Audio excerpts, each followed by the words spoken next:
একবার গ্রামে দুষ্ট এক ডাইনির আগমন ঘটে, আর সে গ্রামের সবচেয়ে বড় নারিকেল গাছে থাকতো।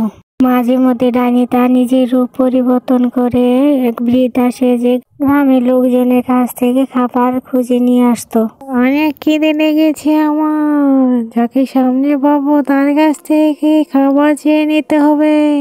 এই তো একটা ছেলে দেখা যাচ্ছে, খাবার নিয়ে এদিকে আসছে, ওর কাছ থেকেই খাবার চাইতে হবে।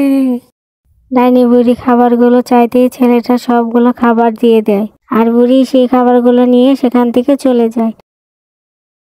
কিছুদিন পর আবার ডাইনি বুড়ি হাঁটতে হাঁটতে গ্রামের অন্য একটি বাড়িতে খাবারের জন্য যায়। তখন সেই বাড়ির বৃদ্ধ মহিলা ডাইনি বুড়িকে খাবার দেয় না। তখন ডাইনি বুড়ি সেখান থেকে চলে যায়।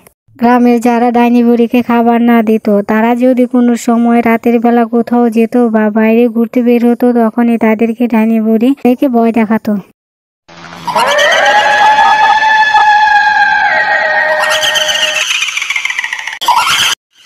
গ্রামের যারা ডাইনি বুড়িকে খাবার না দিত, তাদেরকে রাতের বেলা ডাইনি বুড়ি ভয় দেখাতো।